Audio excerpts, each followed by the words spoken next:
الفنانة نيللي كريم في مسلسل شمس يوم جديد. الفنانة نيللي كريم هنا بتمثل شخصية عانت بشكل كبير جدا جدا في الطفولة في الصغر. طبعا انفصال أب وأم، كمان كمان ان هي عاشت عند قرايبها، وكان صاحب البيت قاسي جدا جدا وكان قاسي عليها.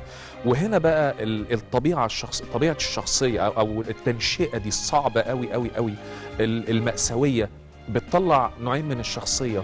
اما شخصيه ناقمه على المجتمع، وشخصيه مرضيه وبتحاول ان هي يعني تعمل اشياء كانت بتحصل لها زمان، او بمعنى انها تاخد حقها، او شايفه ان هي بتنتقم من المجتمع.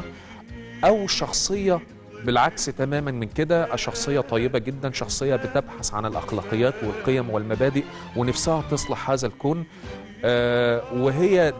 دي كانت شخصيه نيللي كريم في المسلسل ده، ان هي كانت شخصيه جميله بتحاول تصلح هذا الكون، ولكنها هي كانت صلبه وجافه، نتيجه لان هي من بدري قوي بدات تكون صلبه، ومن بدري قوي بدات تشوف مآسي، ومن بدري قوي بدات تمسك نفسها وتكون يعني محدش بيسندها، هي اللي بتسند نفسها في الحياه.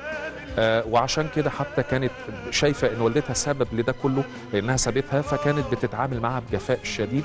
ولكن هو مش شديد قوي، هي برضه بتعاملها معامله عاديه.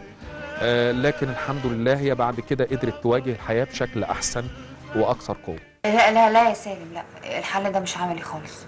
على فكرة أنا ممكن أروح أقعد مع جماعة أصحابي، وأنتي تيجي تقعدي مع ماما وسماح أختي في البيت، وهو أنتي وسماح أصحاب من زمان واخدين على بعض.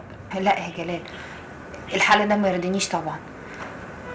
خلاص احنا نشوف بيت طالبات كويس لحد سالم ما يستلم شقته، مع ان الحقيقه مش فاهم ايه الحكمه من الاستعجال ده. يا استاذ شفيق، حضرتك عارف ان امل مش مستريحه في بيت عمتها عشان الاستاذ عبد الخالق صعب شويه، وبقى لها زمان نفسها تسيب البيت ده، ولا ايه يا امل؟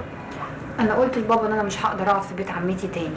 هي صحيح طنط فردوس طيبه وبتحبني خلاص يا امل، اعملي يا حبيبتي اللي يريحك، بس توعديني تخلي بالك من مذاكرتك وتفضلي متفوقه على طول. اوكي؟